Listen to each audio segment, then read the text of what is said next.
মাধব দাসের কেউ ছিল না, একটা ছোট্ট কুটির করে তিনি থাকেন, তার কোনো সহায় সম্বল নেই, শুধু জগন্নাথ জগন্নাথ করে সেই কুটিরে পড়ে থাকেন। আর কি করেন, যে যখন মন চায় কিছু দিয়ে গেলে তিনি গ্রহণ করেন। একটা লীলার মাধ্যমে জগন্নাথ তাকে প্রতিদিন একটা প্রসাদ পাওয়ার ব্যবস্থা করে দিয়েছিলেন। আচ্ছা, ওই মাধব দাস একবার খুব অসুস্থ হয়ে গেলেন। যখন অসুস্থ হয়ে গেলেন, 2-3 দিন হয়ে গেল খুব অসুস্থ, তার কাপড় চোপড়গুলো ময়লা হয়ে গেছে, ময়লা কাপড়গুলো বাইরে রেখেছে, তার উদরাময় হয়েছে। হ্যাঁ, সেজন্য কাপড়গুলো নোংরা কাপড়গুলো সেটি কি করেছে, বাইরে কুটিরের বাইরে রেখে দিয়েছে, আর খুব ক্লান্ত রোগাক্রান্ত হয়ে গেছে। জগন্নাথ এসেছে, জগন্নাথ এসে কি হয়েছিল? সমস্যা হয়েছিল?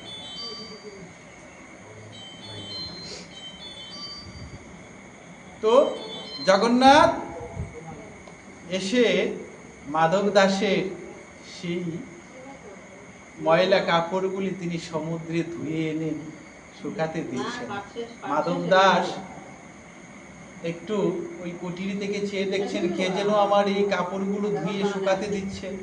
তিনি একটু ধীরে ধীরে বাইরে গেলেন, গিয়ে বলছেন, কে তুমি? আমার এই বস্ত্রগুলো, নোংরা বস্ত্রগুলো ধুয়ে দিচ্ছ, তুমি কে? চেয়ে দেখছেন যে জগন্নাথ। বলছে, সখা, তুমি জগতের নাথ, জগতের নাথ হয়ে তুমি এই কাজ করতে পারলে? আমাকে এত বড় অপরাধী করো না তুমি, এই কাজগুলো তোমার সাজে না, সেটা তোমার জন্য নয়, যে তুমি তো জগতের স্বামী, আমাকে অপরাধী করলে তুমি। জগন্নাথ বলছে, আচ্ছা বলো তো, তুমি তো আমাকে জগন্নাথ বলো, নাথ বলো, বন্ধু বলো, সখা বলো, এই জগতে কি তোমার কেউ আছে? তোমার কি কোনো সন্তান আছে? তোমার স্ত্রী আছে, পুত্র আছে? তোমার কি স্ত্রী পুত্র আছে? তোমার কি কোনো সংসার আছে? তোমার কোনো পরিজন আত্মীয় স্বজন কি আছে? কেউ কি আছে? বলছে, আমার তো কেউ নেই। বলছে, জগতে তোমার কে আছে বলো তো?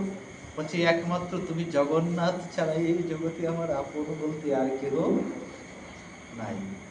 বলছে, আমি ছাড়া যদি তোমার কেউ না থাকে, তাহলে তোমার সেবাটা কে করবে?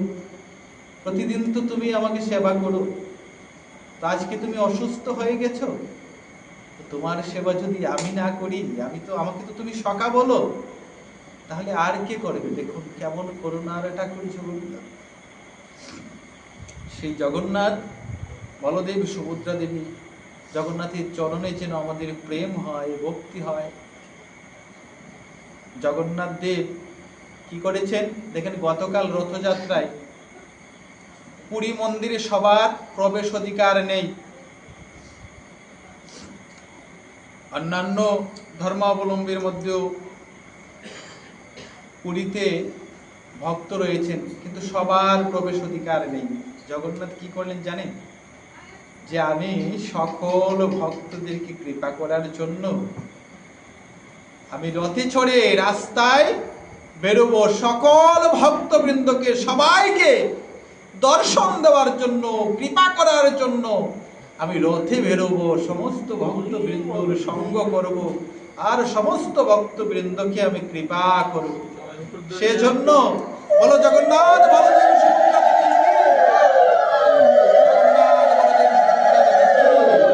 পুরী নীলাচল ধাম কি? পুরী নীলাচল ধাম কি? মাধব দাস বাবাজি কি? কর্মেতি ভাই কি? জগন্নাথের সমস্ত ভক্তবৃন্দ কি? তিনি কৃপা করার জন্য রথে বাইরে বেরিয়ে আসেন, মন্দিরের গর্ভগৃহ থেকে সকল ভক্তকে কৃপা করার জন্য। 4 যুগে 4টি ধাম রয়েছে আমাদের। সত্য যুগের ধাম হলো কি? বদ্রিকানাথ, বদরিকানাথ।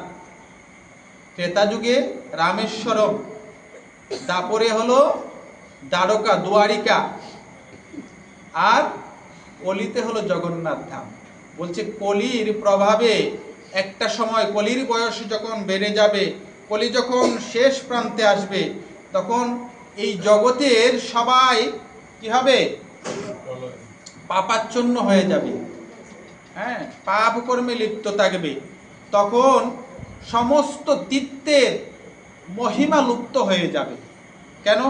দেখুন, গঙ্গা, যমুনা, সরস্বতী, আমরা যে তীর্থস্থানগুলো আছে সেগুলো কি হবে? এগুলো মহিমা পূর্ণ হয়ে যাবে, সেগুলো টিকে থাকবে। কিন্তু যেমন দেখুন, অনেক নদ নদী এখন বিভিন্নভাবে দূষিত হয়ে যাচ্ছে, সেই মহিমাটা আর থাকবে না। বলছে জগৎ যতদিন থাকবে জগন্নাথ পুরী ধামের মহিমা কখনো পূর্ণ হবে না। গৌর হরি বল। বলছে জগন্নাথ ধামের মহিমা কখনো পূর্ণ হবে না, ঠিকই থাকবে। জগন্নাথ ঠিকই ওই রকম ভাবে ভগবান ভক্তদেরকে কৃপা করে দেন। আর জগন্নাথ এই তীর্থস্থান সবসময় মহিমা পূর্ণ থাকবে। জয় জগন্নাথ, জয় বলদেব, জয় সুভদ্রা দেবী, সুধীর গৌর ভক্তবৃন্দ। আমি অতি অবাজন আপনাদেরকে কৃষ্ণ কথা শ্রবণ করিয়ে তৃপ্ত করতে পারবো সেই যোগ্যতা আমার নেই। কৃষ্ণ কথা সে কে বা পূর্ণভাবে জানে? কিছুই জানি না।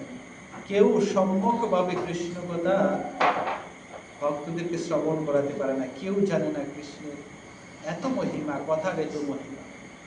আমি নগণ্য একজন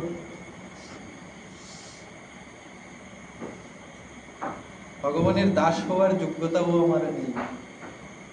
আপনারা সাধুগুরু বৈষ্ণবের কৃপায় যতটুকু রাধারানী কৃপা করে, ভগবান কৃপা করে বলিয়েছেন, লীলার মধ্যে যদি কোনো ভাষাগত ত্রুটি বিচ্যুতি হয় তাকে কাহিনী